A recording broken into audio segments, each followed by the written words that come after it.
A lot of people ask me, how do you get rare books? And of course, one of the ways a dealer gets books is at auction. And that is especially true during the pandemic.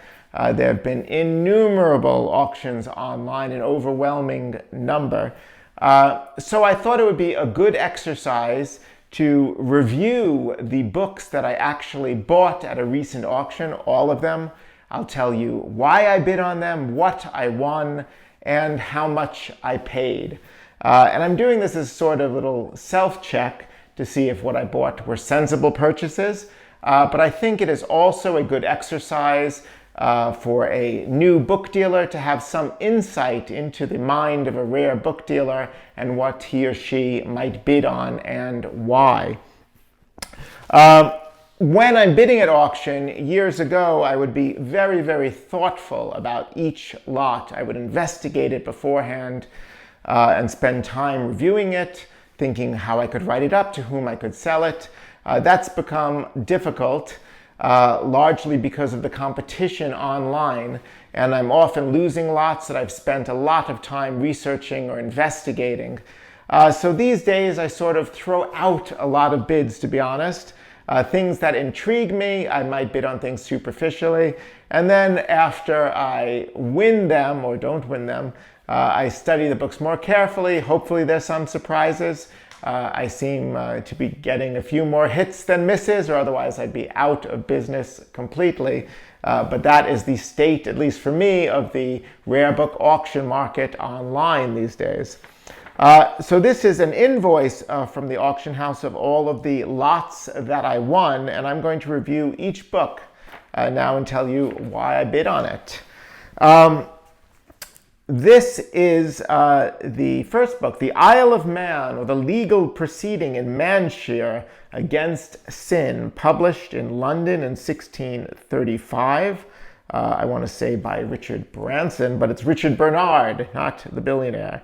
Richard Bernard, although I don't know if he made billions from this book.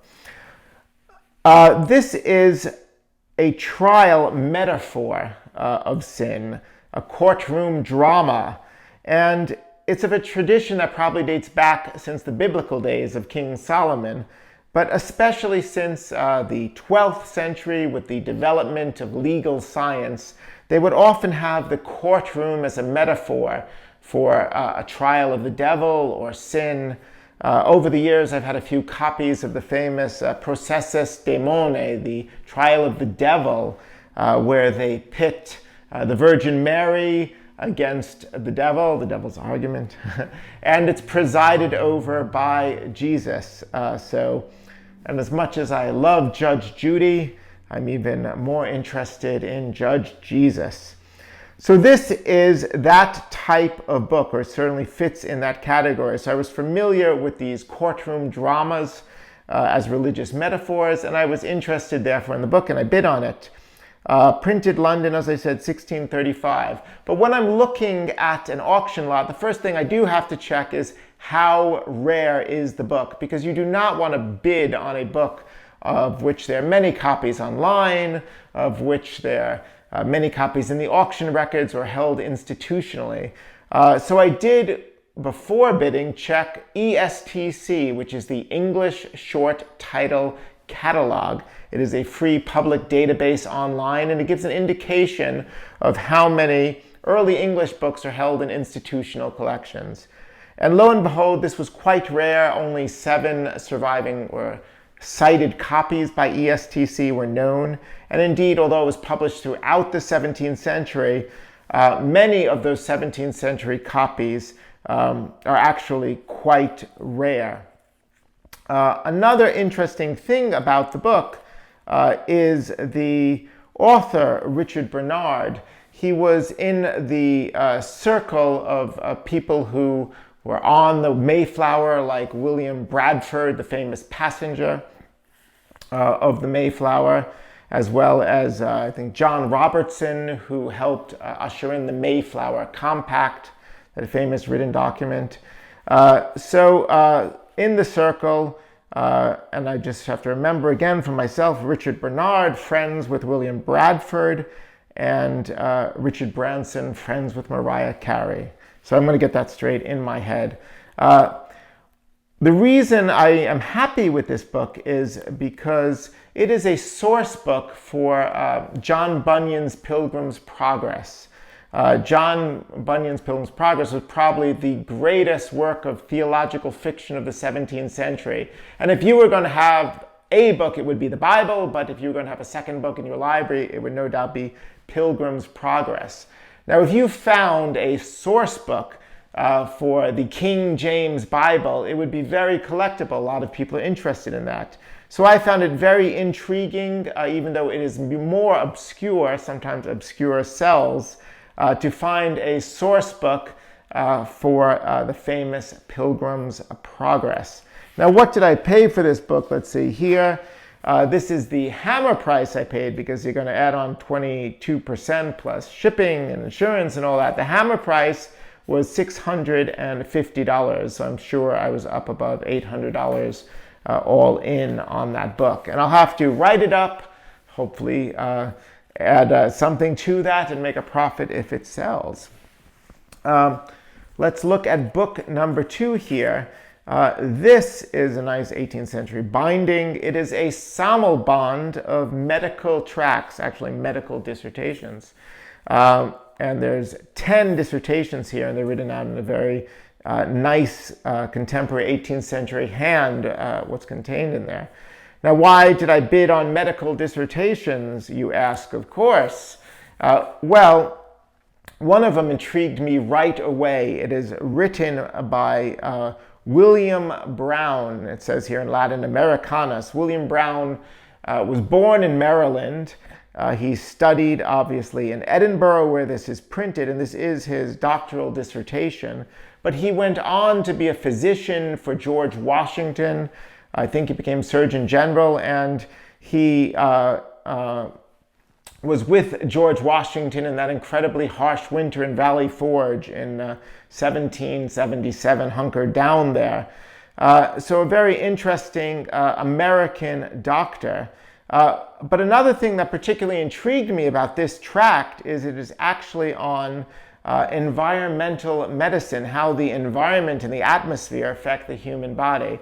And environmental science is a very hot and collectible field right now. And this is a rather obscure and rare dissertation by George Washington's physician. So interesting from the environmental medical perspective.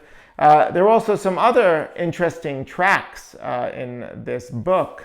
And the first one, for instance, is by a man named Ludovicus Odier. And I did not know who that was. And when I looked it up, it said in a 19th century reference that he was so obscure, nobody even heard of him. So I felt quite relieved by my ignorance there.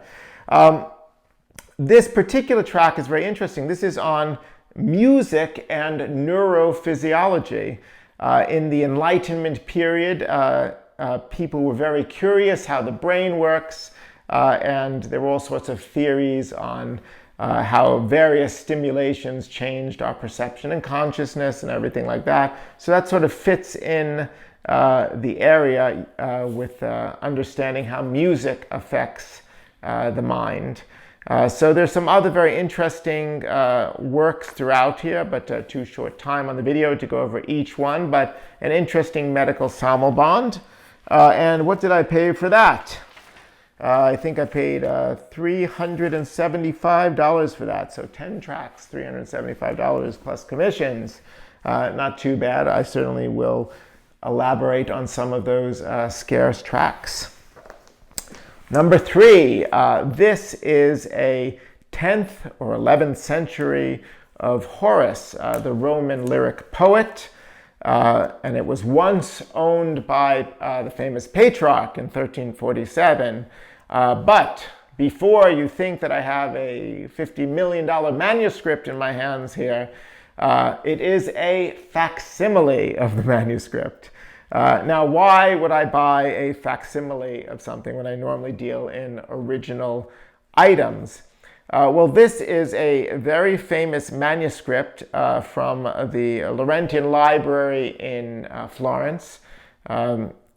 which was, of course, designed by Michelangelo and really elevated the Medici family from being a merchant family and put them on a pedestal of the highest scholarly and ecclesiastical achievements.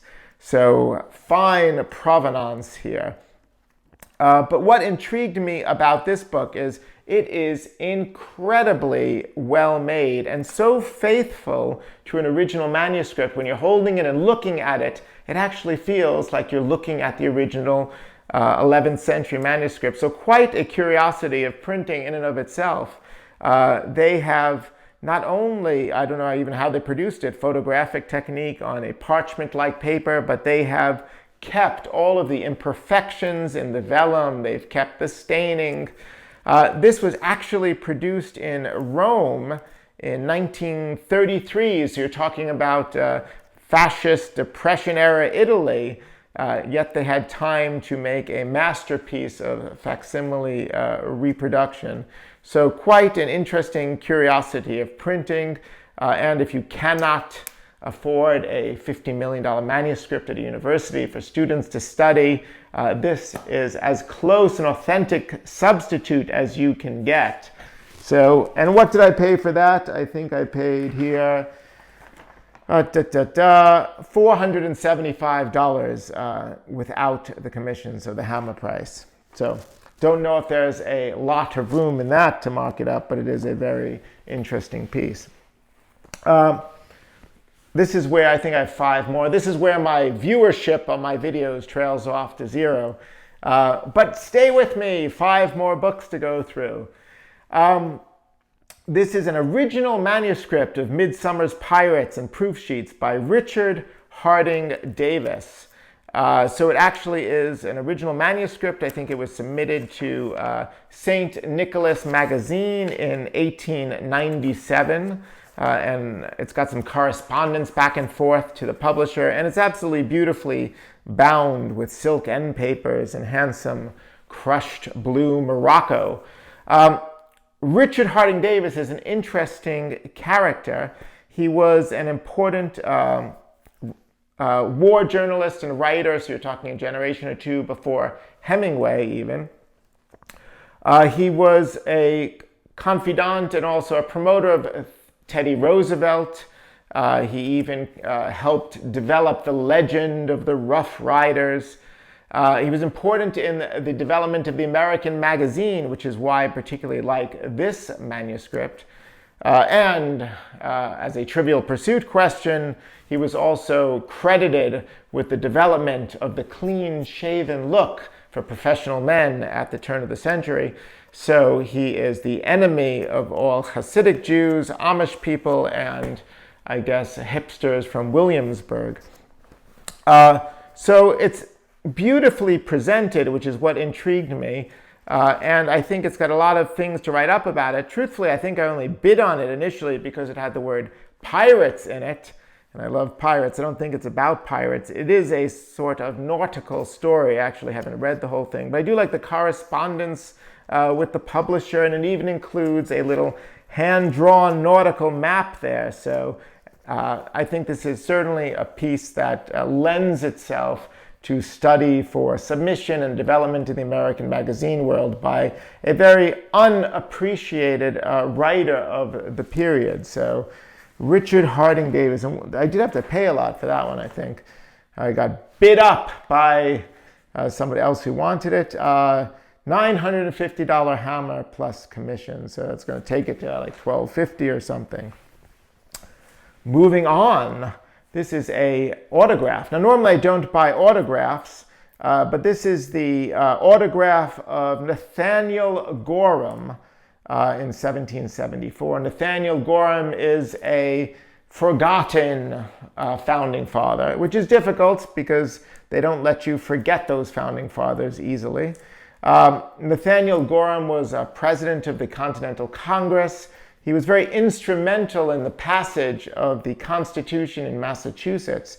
So I said, that seems pretty interesting to have a handwritten page by a founding father where you can really use it as a window to delve into the adoption of the American Constitution. And not everybody can afford a letter from Thomas Jefferson, so this is a relatively affordable substitute I thought would make a nice gift for somebody eventually who likes history. And what did I have to pay for that? 375 hammers. You can get, for a reasonable price, a signer of the Constitution in his original hand. So that's kind of cool. History can be collected and you don't have to be a millionaire, right? Moving on now, this is a late 18th century, early 19th century American commonplace book, a manuscript where somebody has jotted down all sorts of different sources, and things of intrigue, and you really get an insight into what a learned person of the period was reading or studying. There are many commonplace books on the market. Some are more intriguing than others. This particular one, what caught my eye, has a long handwritten page here on Harry Moss, who is an African-American man who suffered a pigmentation disease and started to turn white. And he was paraded in Philadelphia, where a lot of famous men, I think they say Washington and Jefferson, even came to see him. Now, it's always difficult these days to handle, potentially racist material in the field of African American history. You always have to be careful about it, properly contextualize it. This isn't so much a slavery document. It actually says he was born a free man and participated in the revolution, and it gives his story of how he was a prisoner at Charlestown. Afterwards, he has a certificate from the civil authority. But it also goes into perceptions of race during the period, what it meant to be black and what it meant to be white, given this particular medical condition. So a very intriguing passage there. What also was of interest to me was at the back of the book, there is a manuscript list of all of the books in the gentleman's library. And I like early American library catalogs and to see what people were reading, and usually the really good libraries of the period had at least a few hundred books. So a lot of interesting information in this commonplace book that I will be able to study and write. Again, because of the African American aspect of it, people were bidding on it. And what did I get that for? $650 hammer, which is not too bad, plus commission. Okay, moving on. I don't know if this one was a disappointment or not. I haven't decided yet. This one is the full relation of the contents of the black box, printed in the year 1680. And sure enough, again, if you check that ESTC database, the English Short Title Catalog, it's uncommon, and certainly in the auction records, which can be accessed through Rare Book Hub, it hasn't appeared at auction in many, many years. And what intrigued me was that the auctioneer had discussed the black box and basically presented it as this mysterious pamphlet of execution. And we all love dark arts and execution here. The contents of the black box printed in a black letter there. And I had to bid pretty heavily for this one. Got this for $1,300 hammer. And it is a rarity. But as I read through it, I think that the idea that the black box was for execution is a little bit of a metaphor, and it probably has to do with the Duke of Monmouth, who was the supposedly illegitimate son of Charles II. And when Charles II had a secret marriage, letters to that effect were placed into a black box, and it was a scandal, a political scandal of the period. And there was an uprising eventually by the Duke of Monmouth, I guess, against James II. So it is political intrigue, I think, more than pure execution, but still a very rare tract. Might have overpaid for this one, but I will do my best to write it up and place it in context and find a good home for it. And finally, one last book here. Well, it's not even a book. It is a peep show. Now, peep show in the good sense, I guess. This is a peep show of the Siege of China, and it was produced probably of German manufacture, I think about 1841. So you're talking about the 1842, the end of the Opium Wars, and it shows triumphant Englishmen marching through China, and what an important period in Chinese English history that was. The Hong Kong was ceded to the English, the ramifications of which we feel today, of course. It opened up trade again between Britain and China. And I did check the auction records on the Panorama before I bid on it, especially because bidding was competitive for it. What did I have to pay for this? The most of all of them, $2,250 hammer. So probably approaching $3,000 all in. But there was only one other that I could find, and that did sell at Christie's about 16 years ago, and it got a couple $1,000s at the time. So that gave it at least another record of support in terms of its rarity and value. And Chinese material these days has gone up in price a lot. It's especially collectible. Another thing I liked about it is I've had lots of peep shows before, but this is an interesting, particularly interesting one. But with all the talk of metaverses and virtual realities, and I made a little Instagram video on it, this is like the virtual reality metaverse of its day. You know, you're talking before the invention of photography. If you wanted to experience what the siege of China was like in the Opium Wars in 3 dimensions, this is the type of panorama that you would purchase. So I actually really like this particular one.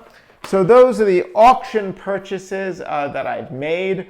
At least I hope I've given you some insight into why I bid on them. Of course, at the auction, I think I only batted about 40%, and I missed out on a whole bunch of other interesting treasures, but at least I got some inventory here. And, if you're a bookseller, you got to take shots, to play the game. So I hope that gives you some insight, as I said, and that you'll tune in for more videos on the rare book business.